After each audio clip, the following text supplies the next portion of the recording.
kita akan belajar mengenai tema 2, yaitu selalu berhemat energi, subtema 1, sumber energi. Adapun materi yang akan kita pelajari hari ini adalah yang pertama yaitu sumber energi. Submaterinya yaitu mengenai macam-macam sumber energi dan manfaatnya. Materi yang kedua adalah pelaksanaan kewajiban dan hak. Submateri yang akan kita pelajari, pelaksanaan kewajiban hak dalam memanfaatkan sumber energi pada kehidupan sehari-hari. Simak videonya dengan baik ya. Materi pertama yaitu sumber energi. Kita akan mulai belajar mengenai macam-macam sumber energi dalam kehidupan. Hal ini akan membuat kita lebih mengerti dan bijak dalam memakai beragam sumber energi dalam kehidupan sehari-hari. Macam-macam sumber energi. Yang pertama yaitu energi matahari, kedua energi air, ketiga energi angin, keempat energi listrik, kelima minyak bumi. Sumber energi yang pertama yaitu matahari. Matahari menghasilkan energi panas dan juga energi cahaya. Matahari merupakan sumber energi terbesar di bumi. Hal ini dikarenakan karena matahari merupakan sumber kehidupan utama bagi makhluk hidup. Pemanfaatan matahari dalam kehidupan sehari-hari yang pertama yaitu matahari membantu proses fotosintesis tumbuhan. Fotosintesis merupakan pembuatan makanan pada tumbuhan hijau. Tumbuhan melakukan fotosintesis untuk menghasilkan makanan dan juga oksigen. Dalam proses fotosintesis, daun akan menyerap karbon dioksida yang ada di udara. Kemudian akan diolah menjadi karbohidrat dan juga oksigen dengan bantuan sinar matahari. Pemanfaatan energi matahari yang kedua yaitu mengeringkan benda basah. Banyak sekali benda basah yang dapat kita keringkan menggunakan bantuan sinar matahari. Contohnya yaitu mengeringkan pakaian basah dan juga mengeringkan ikan asin yang dilakukan oleh para nelayan. Pemanfaatan energi matahari selanjutnya yaitu matahari dapat membantu proses pembuatan garam. Dalam proses pembuatan garam, para petani di pinggir pantai akan menyiapkan petak-petak tambak. Petak-petak tambak ini kemudian diisi oleh air laut. Air laut akan menguap dan tersisa kristal-kristal garam. Penguapan air laut ini dilakukan dengan bantuan sinar matahari. Setelah air laut menguap, sekitar 210 hari atau setelah kemarau berakhir, garam segera dipanen. Pemanfaatan matahari yang keempat yaitu matahari dapat menjadi sumber pembangkit listrik, yaitu menggunakan panel surya. Panel surya akan menangkap sinar matahari, kemudian akan diolahnya menjadi sebuah listrik. Pemanfaatan selanjutnya yaitu membantu pembentukan vitamin D. Ini dilakukan agar tulang kita menjadi kuat. Kegiatan yang dapat kita lakukan yaitu olahraga pagi, lari pagi ataupun jogging pagi, atau hal sederhana yang dapat kalian lakukan yaitu dengan berjemur di bawah sinar matahari pagi.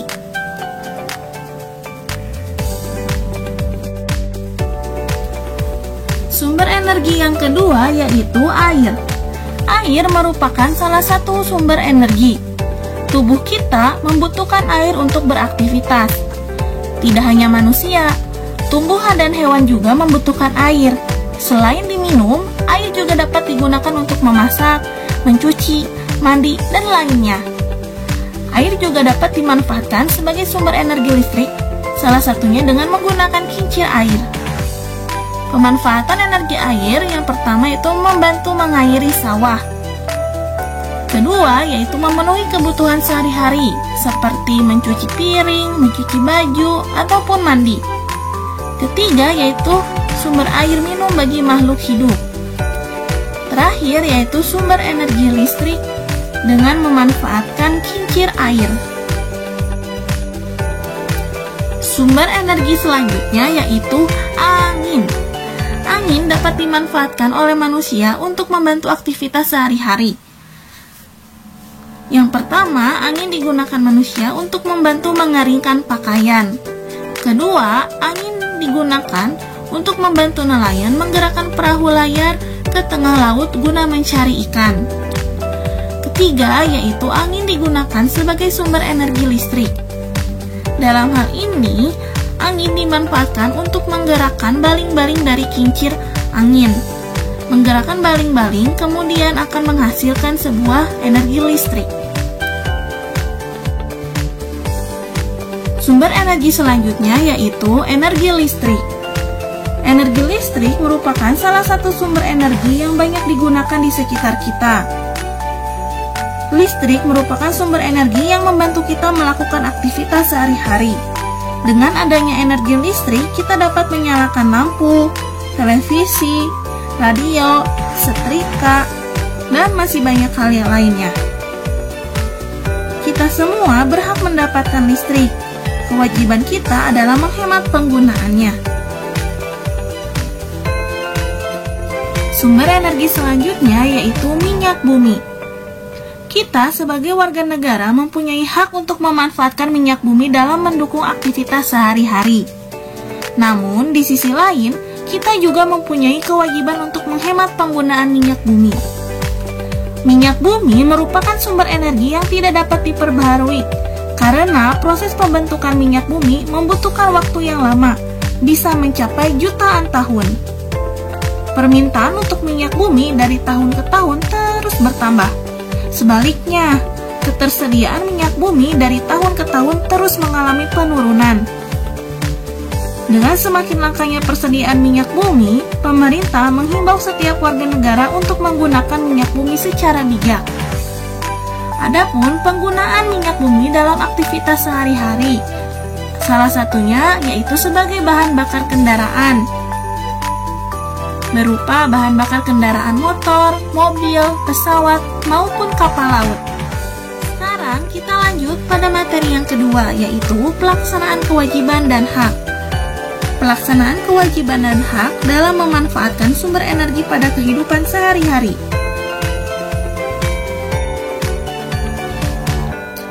Kewajiban yaitu sesuatu yang harus dilaksanakan dengan penuh rasa tanggung jawab.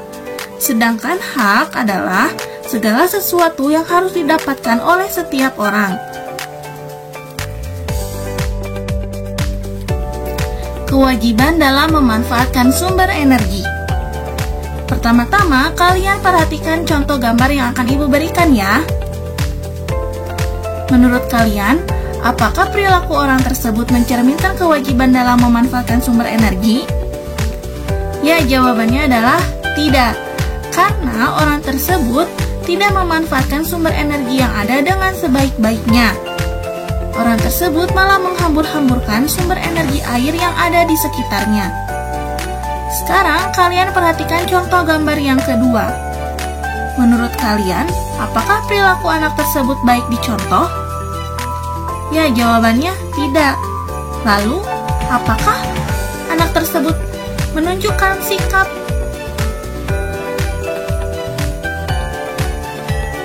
Lalu, apakah anak tersebut mencerminkan kewajiban dalam memanfaatkan sumber energi? Ya, jawabannya tidak.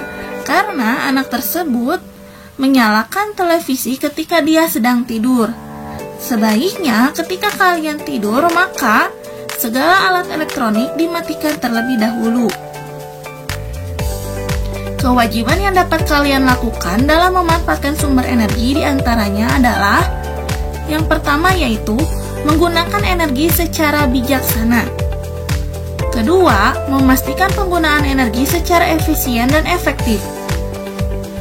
Ketiga, yaitu matikan alat elektronik seperti komputer, air, lampu, dan juga televisi jika sudah tidak digunakan. Dan gunakan setrika listrik sesuai dengan kebutuhan.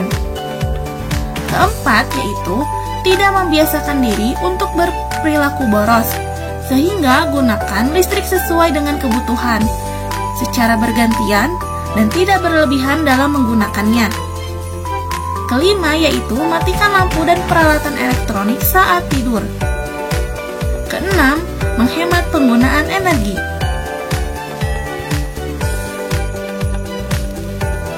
Hak dalam memanfaatkan sumber energi. Perhatikan contoh berikut. Dalam contoh, terlihat bahwa setiap orang berhak menggunakan sumber energi yang ada, tidak terkecuali. Setiap orang berhak untuk minum, menggunakan air, maupun menggunakan listrik di rumahnya. Adapun hak-hak manusia dalam memanfaatkan sumber energi yaitu mendapatkan energi yang dibutuhkan dalam kehidupan sehari-hari dan juga bisa menggunakan energi kapan saja dan di mana saja. Hak dan kewajiban dalam penggunaan energi harus dilakukan dengan seimbang. Hal tersebut bertujuan agar energi yang ada di dunia ini dapat digunakan hingga kapanpun. Apabila hak dan juga kewajiban tidak dilaksanakan secara seimbang, hal tersebut akan menjadi sebuah kekacauan. Seperti yang sudah kamu ketahui, energi dapat berubah bentuk menjadi energi yang lainnya. Berikut ini akan Ibu jelaskan beberapa energi dan juga bentuk perubahannya. Yang pertama yaitu matahari. Matahari menghasilkan energi panas dan juga cahaya, lalu diubah menjadi energi listrik. Contoh dari perubahan energi matahari yang pertama yaitu pembangkit listrik tenaga surya, atau kita sebut dengan PLTS. Pembangkit tenaga surya mengandalkan sinar matahari sebagai sumber energi listriknya. Perubahan energi yang kedua yaitu energi air. Air bisa dimanfaatkan atau dirubah bentuk menjadi energi listrik. Contoh pemanfaatannya yaitu pembangkit listrik tenaga air atau PLTA. Pembangkit listrik tenaga air merupakan sumber pembangkit listrik yang menggunakan energi penggerak turbin yang berasal dari air. Di Indonesia, pembangkit listrik tenaga air memanfaatkan dari bendungan yang tersedia atau bahkan sengaja dibuat. Aliran air yang berasal dari bendungan akan memutarkan turbin sehingga turbin akan menghasilkan energi listrik. Perubahan bentuk energi yang ketiga yaitu energi angin. Energi angin menghasilkan energi gerak. Kemudian energi gerak ini dirubah menjadi energi listrik. Hasilnya yaitu pembangkit listrik tenaga angin atau PLTB. Bayu atau angin merupakan salah satu sumber energi terbarukan yang terdapat di daerah dengan potensi hembusan angin yang sangat besar. Pembangkit listrik energi bayu atau pembangkit listrik tenaga angin mengoperasikan energi bayu atau energi angin menjadi listrik dengan menggunakan turbin angin atau kincir angin sebagai generator.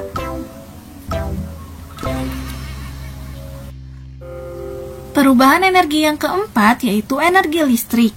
Energi listrik merupakan salah satu sumber energi yang sangat banyak dimanfaatkan oleh manusia. Energi listrik berupa sumber tenaga arus listrik yang kemudian disalurkan ke berbagai saluran listrik sehingga dapat dimanfaatkan untuk berbagai hal. Energi listrik dapat diubah menjadi beberapa energi yang lain sehingga dapat memenuhi kebutuhan manusia.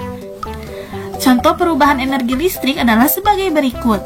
Yang pertama yaitu energi listrik dirubah menjadi energi panas.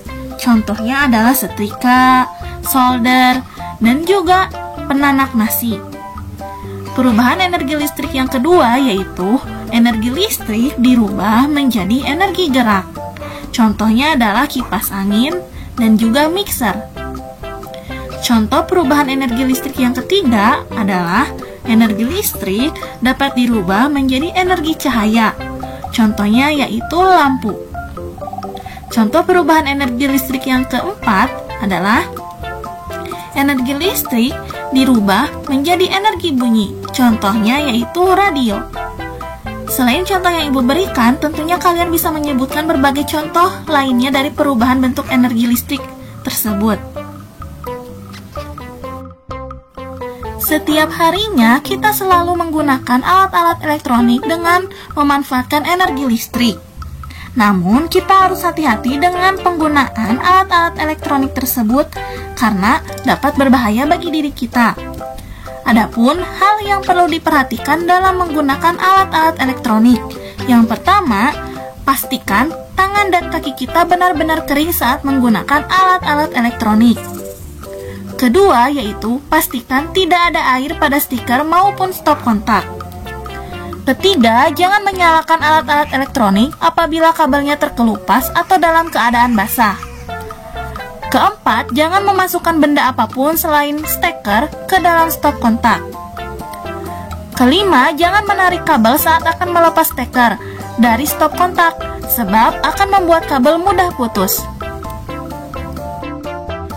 Materi yang kedua yaitu kewajiban menghemat sumber daya alam dan energi.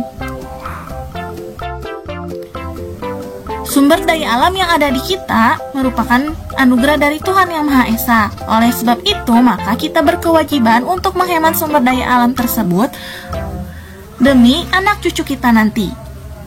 Adapun kewajiban menghemat sumber daya alam, yang pertama, wajib untuk dipergunakan secara bertanggung jawab pada hal-hal yang bermanfaat.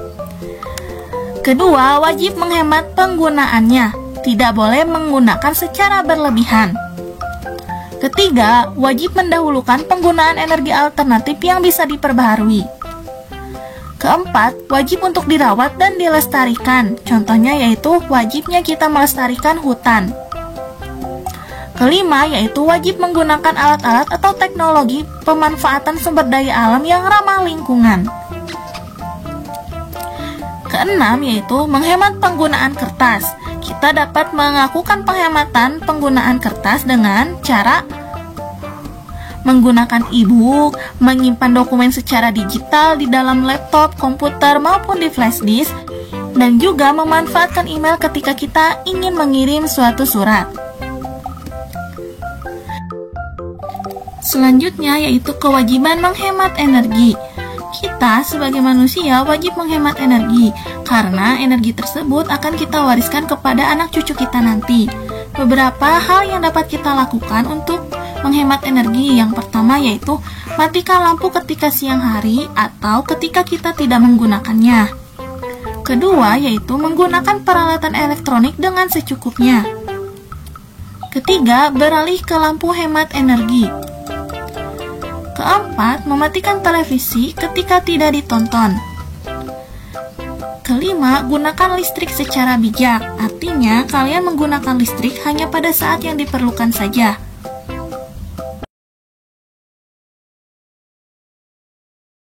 Pernahkah kamu mencoba berteriak di lapangan? Apa yang terjadi? Bandingkan jika kamu berteriak di kamar mandi. Apakah ada perbedaannya? Mari kita cari tahu bersama. Kita bisa menemui gendang di banyak wilayah di Indonesia. Pernahkah kamu memperhatikan bagaimana bunyi pada gendang? Gendang dapat berbunyi jika kulit gendang dipukul. Saat dipukul, kulit gendang bergetar. Getaran ini menghasilkan bunyi. Bunyi tersebut masuk ke sebuah rongga yang terdapat di bawah kulit. Bentuk rongga mempengaruhi bunyi yang dihasilkan. Makin kecil dan panjang rongga pada gendang, makin nyaring bunyi yang dihasilkan. Sifat-sifat bunyi yang akan kita pelajari kali ini yaitu mengenai pemantulan dan penyerapan bunyi. Pemantulan bunyi yaitu bunyi dapat dipantulkan apabila bunyi mengenai benda yang cukup keras seperti dinding, kayu, kaca, atau besi, maka bunyi akan dipantulkan. Sedangkan penyerapan bunyi adalah ketika bunyi dapat diserap apabila mengenai benda yang permukaannya lunak. Benda yang demikian disebut sebagai peredam bunyi. Misalnya karpet, goni, kertas, kain, busa, dan wol. Benda-benda tersebut dapat digunakan untuk mencegah terjadinya gaung atau kerdam. Peristiwa penyerapan bunyi sering kalian alami ketika kalian pergi ke gedung bioskop. Dinding dan langit gedung bioskop, gedung pertemuan, atau studio rekaman dilapisi dengan bahan-bahan tersebut, supaya tidak terjadi gaung atau kerdam. Ketika kalian pergi ke bioskop, suara yang dihasilkan oleh film yang sedang diputar tidak akan terdengar keluar ruangan bioskop. Hal ini dikarenakan gedung bioskop memiliki dinding dan langit-langit yang dilapisi oleh peredam bunyi. Gunanya untuk menghalau atau mencegah bunyi yang ada di dalam bioskop terdengar sampai keluar bioskop. Macam-macam bunyi pantul. Macam-macam bunyi pantul yang pertama yaitu gaung atau kerdam. Gaung atau kerdam sering kalian temukan ketika kalian memasuki sebuah ruangan yang kosong. Ketika kalian memasuki sebuah ruangan yang kosong lalu berteriak, maka akan ada dua suara yang terdengar. Hal itu dinamakan oleh gaung atau kerdam. Gaung atau kerdam terjadi karena bunyi dipantulkan oleh dinding yang jaraknya tidak jauh dari sumber bunyi. Hal itu menyebabkan datangnya bunyi pantul bersamaan dengan bunyi asli yang belum selesai terucapkan. Akibatnya, bunyi pantul mengganggu bunyi asli sehingga suara yang terdengar tidak jelas. Macam-macam bunyi pantul yang kedua yaitu gema. Gema dapat terjadi di alam terbuka seperti di lembah, jurang, hutan, ataupun bukit. Pemantulan pada gema terjadi setelah bunyi selesai diucapkan. Misalnya, ketika kamu sedang berteriak di sebuah hutan, maka akan ada pemantulan suara lain yang mengikuti secara berulang. Hal itu dinamakan gema. Gema terjadi karena bunyi dipantulkan oleh dinding yang jaraknya jauh dari sumber bunyi. Hal itu menyebabkan datangnya bunyi pantul setelah bunyi asli selesai terucapkan. Jadi, bunyi pantul yang terdengar lengkap sesudah bunyi asli. Gema sering terjadi di gua-gua, lembah-lembah, dan bukit-bukit yang jaraknya jauh serta permukaannya keras dan rapat.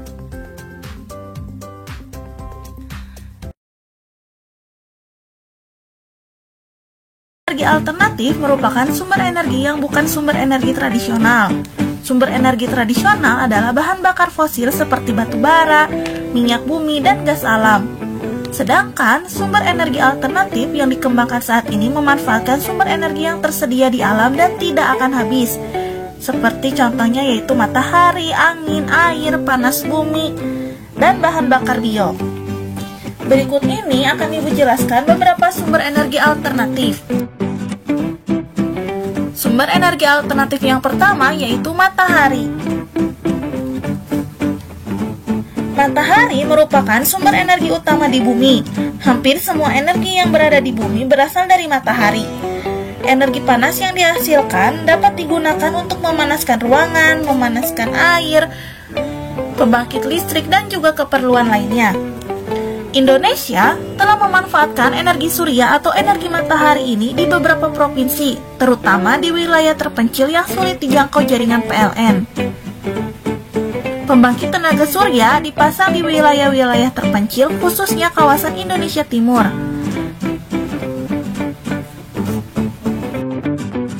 Energi alternatif yang kedua yaitu angin. Angin adalah gerakan udara di permukaan bumi yang terjadi karena tekanan udara. Angin telah dimanfaatkan sejak dulu sebagai sumber energi pada perahu layar, kincir angin, dan pembangkit listrik atau PLTB. Tenaga angin sangat murah dibandingkan dengan tenaga-tenaga yang lainnya. Tenaga angin merupakan tenaga yang tidak akan habis dan ada terus-menerus, dan dijumpai di banyak tempat di dunia. Tenaga angin juga merupakan tenaga yang bersih dan bebas dari efek rumah kaca. Sumber energi alternatif yang ketiga yaitu air. Air yang deras merupakan sumber energi gerak. Energi itu bisa dimanfaatkan sebagai pembangkit tenaga listrik atau PLTA. Oleh karena itu, di PLTA atau pembangkit listrik tenaga air dibuat bendungan air di tempat yang tinggi. Air yang di bendung tersebut kemudian dialirkan menurun sehingga akan mengalir seperti air terjun yang deras. Aliran-aliran air tersebut dapat dimanfaatkan sebagai pemutar turbin yang menggerakkan generator listrik untuk menghasilkan energi listrik. Di Indonesia, penggunaan air sebagai sumber energi sudah digunakan sebagai pembangkit listrik dalam skala besar. Pembangkit listrik tenaga air di Indonesia antara lain PLTA Karangkates dan PLTA Gajah Mungkur. Sumber energi alternatif yang keempat yaitu panas bumi atau geotermal. Panas bumi atau geotermal merupakan energi yang berasal dari panas yang disimpan di bawah permukaan bumi. Pusat bumi terbentuk dari lapisan batuan yang sangat panas. Hal itu menunjukkan bahwa bumi merupakan sumber energi panas yang sangat besar. Energi alternatif selanjutnya yaitu bahan bakar bio. Bahan bakar bio merupakan bahan bakar yang berasal dari makhluk hidup, baik hewan maupun tumbuhan. Bahan bakar bio yang berasal dari tumbuhan diantaranya tumbuhan berbiji yang mengandung minyak seperti bunga matahari, jarak, kelapa sawit, kacang tanah, dan kedelai. Bahan bakar tersebut dikenal sebagai biodiesel. Biodiesel dapat digunakan untuk menggantikan solar. Singkong, ubi, jagung, dan sagu dapat diubah menjadi bioetanol. Bioetanol dapat menggantikan bensin ataupun premium. Bahan bakar bio juga dapat berasal dari kotoran ternak. Bahan bakar tersebut dikenal sebagai biogas. Kotoran ternak yang ada dimasukkan ke dalam ruangan bawah tanah atau lubang. Selain itu, bahan bakar ini dapat juga dimanfaatkan untuk bahan bakar kendaraan bermotor. Info energi. Minyak jarak sebagai sumber energi alternatif. Minyak jarak mulai dikenal sebagai sumber energi alternatif biodiesel.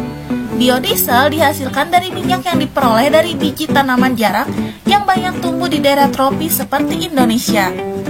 Minyak jarak dari biji tanaman pagar ini mempunyai potensi untuk dikembangkan sebagai tanaman penghasil minyak pengganti bahan bakar minyak bumi.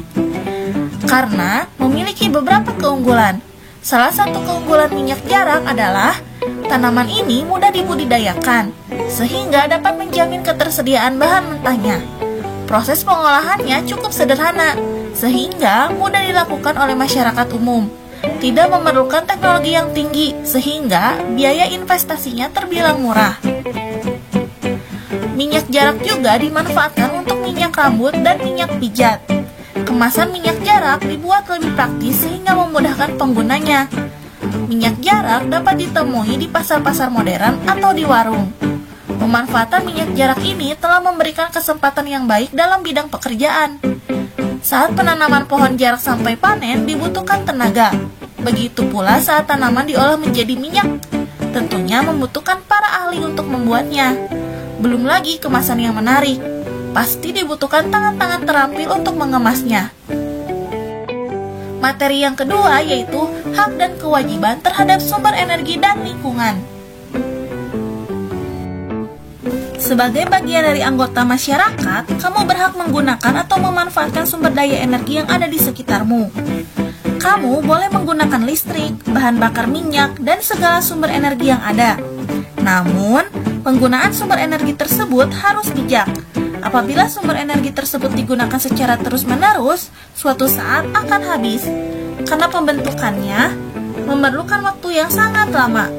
Oleh karena itu, pemanfaatan terhadap sumber energi harus dilakukan secara tepat dan hemat agar tidak cepat habis.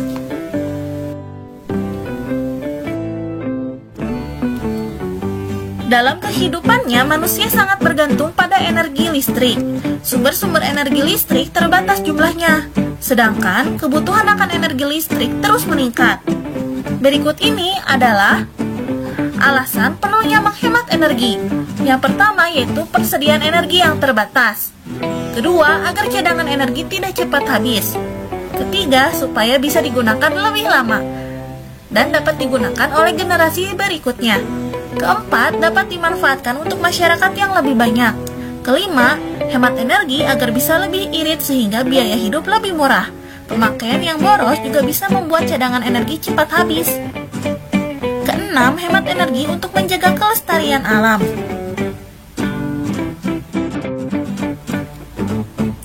Berikut adalah beberapa cara yang dapat kita lakukan untuk menghemat energi. Yang pertama, gunakan lampu yang lebih irit listrik atau lampu yang hemat energi. Kedua, alat elektronik yang tidak dipakai sebaiknya dicabut dari colokannya. Ketiga, tidak terlalu sering menggunakan AC. Keempat, matikan keran air bila tidak dipakai. Kelima, gunakan kendaraan bermotor seperlunya saja. Keenam, gunakan kendaraan umum jika kita sedang berpergian. Pembahasan selanjutnya yaitu mengenai hak dan kewajiban terhadap lingkungan. Kelangsungan hidup manusia sangat bergantung pada alam. alam yang menyediakan seluruh kebutuhan manusia. Oleh karena itu, lingkungan perlu dijaga agar tetap lestari sehingga manusia pun dapat memanfaatkannya secara maksimal. Untuk menjadi manusia yang bertanggung jawab, salah satunya ialah dengan melestarikan lingkungan. Tidak hanya mengambil dan menguras kekayaan alam, tetapi juga memelihara dan memperbaharui dengan baik. Jika manusia tidak menjaga kelestarian lingkungan alam, maka lingkungan alam dapat rusak dan menimbulkan kerugian bagi manusia. Berikut ini beberapa kewajiban kita untuk menjaga kelestarian lingkungan. Yang pertama yaitu membersihkan lingkungan dari sampah. Sampah yang berserakan harus dibersihkan agar lingkungan menjadi sehat. Kedua yaitu melakukan reboisasi atau penghijauan. Dengan reboisasi dapat memperbaiki lapisan ozon yang mulai menipis karena pencemaran udara atau polusi. Ketiga, mengurangi penyebab polusi dengan menggunakan energi alternatif. Energi alternatif adalah energi yang tidak pernah habis, contohnya air, angin, dan matahari. Keempat, menanam bunga dan tanaman hijau di sekitaran rumah. Tanaman hijau adalah tanaman yang sangat penting untuk membantu manusia mendapatkan oksigen yang baik. Setelah semua kewajiban dipenuhi, kita dapat memperoleh hak dari lingkungan tersebut. Adapun hak yang diperoleh dari lingkungan, pertama yaitu menikmati lingkungan segar, sehingga hidup menjadi sehat dan nyaman. Kedua, memperoleh air sehat dan bersih, yang disediakan oleh alam untuk minum, mandi, mengairi sawah, dan pembangkit listrik. Ketiga, terbebas dari pencemaran lingkungan,